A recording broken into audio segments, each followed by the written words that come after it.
And joining me now is Mitch Landrieu, national co-chair for President Biden's campaign. Mr. Landrieu, welcome back to Meet the Press.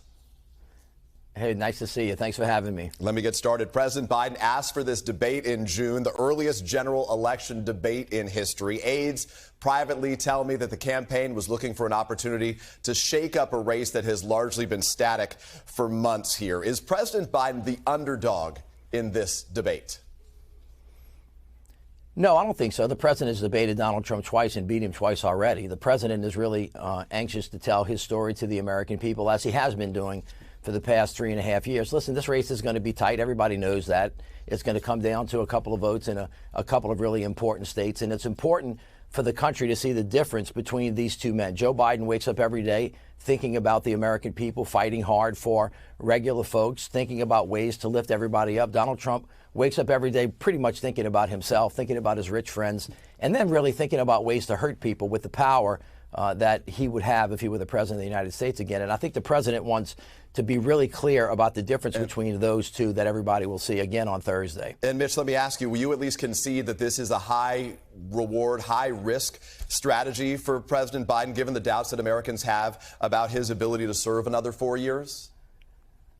Well, listen, everything that we do is high risk. I mean, every campaign that you have is going to be close. So everything that you do has to work. It has to be thoughtful. But when the American people continue to see Donald Trump do and say the things he's done before, the American people are going to go, I don't want a guy that thinks about himself and his rich friends. I want somebody that thinks about me, that is fighting for myself. So I expect President Biden to do an excellent job, just like he did in the last two debates. It really doesn't matter how Donald Trump shows up. If he comes in unhinged like he is most of the time, or he sits there and is quiet, people are going to know that he's a twice impeached, convicted felon who's been found to have defamed somebody, sexually abused somebody, and gone bankrupt 6 times. They will always know that, and that is something that the American people have to think about the wisdom, the character, and the judgment of the person that they're going to appoint to lead America, not only at home, but also to the rest of the world. And as you know well, top of mind for so many Americans right now, both the economy and inflation. Despite limited signs of improvement for President Biden, polls consistently show that voters prefer Mr. Trump over President Biden when it comes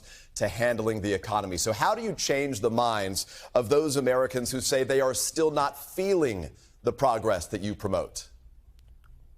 Well, first of all, those feelings are really important and they're real. But to remind people that when President Biden took over, the country was in the midst, as you know, of COVID. They were in the midst of, as you now know, an insurrection and an economic cataclysmic downfall.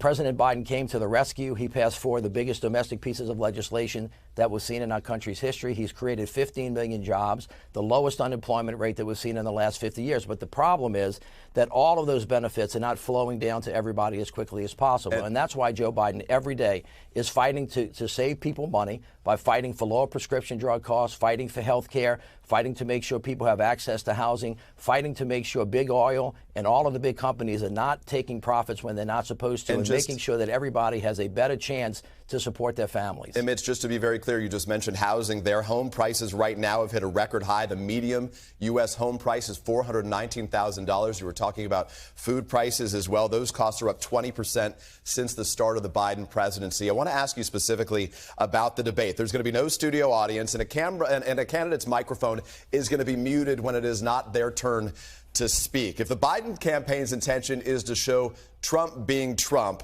with all the interruptions that we saw back in that first debate in 2020, does this in some way prove to be an advantage for Donald Trump? Does it cause a bigger risk for Joe Biden?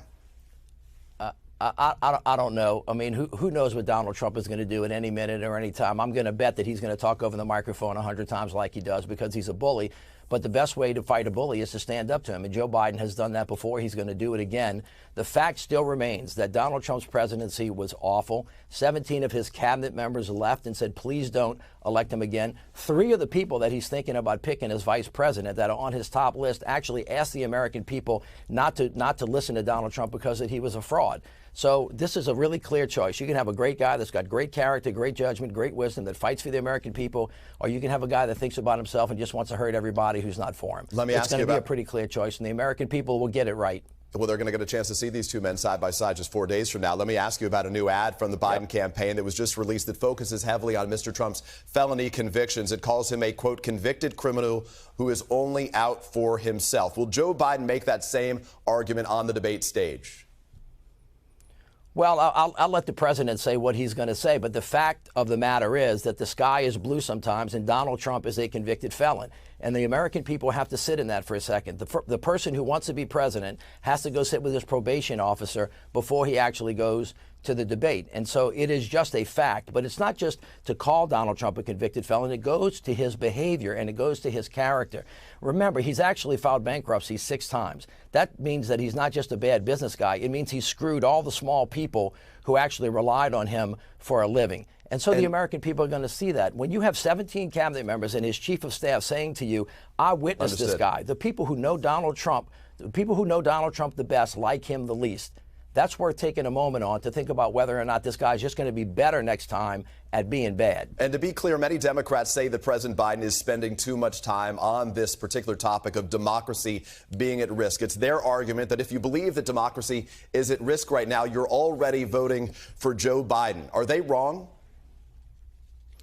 No, they're not wrong. Democracy is really important. Donald Trump, as you know, led the insurrection and talks about political violence. And if you undo our democratic norms, you don't even have a chance to make a living. But the point that they're making, and it's a good point, and it's worthy, and Joe Biden knows this and is working hard on it, you need to lower the cost for American citizens. And Joe Biden is fighting for that every day on housing costs, on gas, on groceries. Inflation has come down from 9% to 3% because Joe Biden is working every day.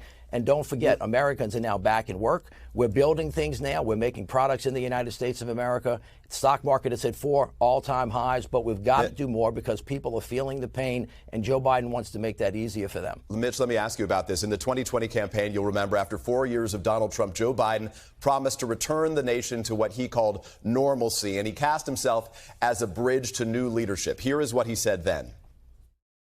Look, I view myself as a bridge, not as anything else. There's an entire generation of leaders you saw stand behind me. They are the future of this country. So here we are 4 years later, and Joe Biden is back on the ballot. What changed? Well, nothing changed. Joe Biden didn't say that he was going to be a one-term president. He said he was going to lay a strong foundation to build a new generation of leaders. And my goodness, look at all the incredible Democratic leaders we have across the country. We have governors now that weren't in office before that are now doing an incredible job. Wes Moore in Maryland, who, as you know, was right there when the bridge collapsed and in partnership with the president got that back up and operating. Mitch, if there's so many other good Democrats out there, why not hand the reins over to a different Democrat this go around where you would take away the concerns about his mental fitness to serve? Well, first of all, Joe Biden doesn't have any concerns about his mental fitness, nor do I. I've spent an incredible amount of time with Joe Biden. That's just the fade that the other side is pushing.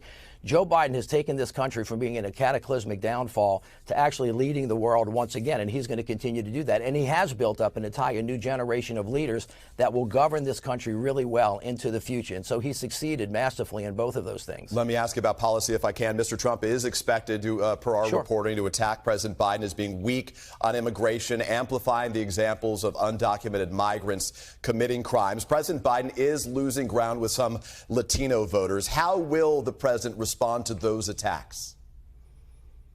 Well, first of all, the border is in trouble, and it has been for the past 20 or 30 years in this country. Joe Biden, on day one, sent a comprehensive immigration reform proposal to Congress. They did nothing with it. Then, as you may recall now, 4 months ago, after the Congress doing nothing, the president met with the most conservative Republicans in the country. They asked for everything in the border bill. The president gave them to him, and because Donald Trump called and told them not to do it, that border bill is still waiting challenges. And so we have a long way to go on that. It's a very important issue, and making sure that America is safe and secure is one of Joe Biden's top priorities. But Mitch, to be clear, the question is, why is Joe Biden losing ground with some Latino voters right now? Well, I don't know. I think that you got to play this thing out and see actually how it works. Latino voters are like everybody else. They move around from space to space. You see this with African-American voters as well. The point of the matter is most Americans want a safe and secure country. They want a stable president. They want somebody that is fighting for them. And at the end of the day, I think that they're going to vote for Joe Biden. Mitch Landrieu, we appreciate your joining us and sharing your perspective. Thank you very much. Thanks for watching. Stay updated about breaking news and top stories on the NBC News app or follow us on social media.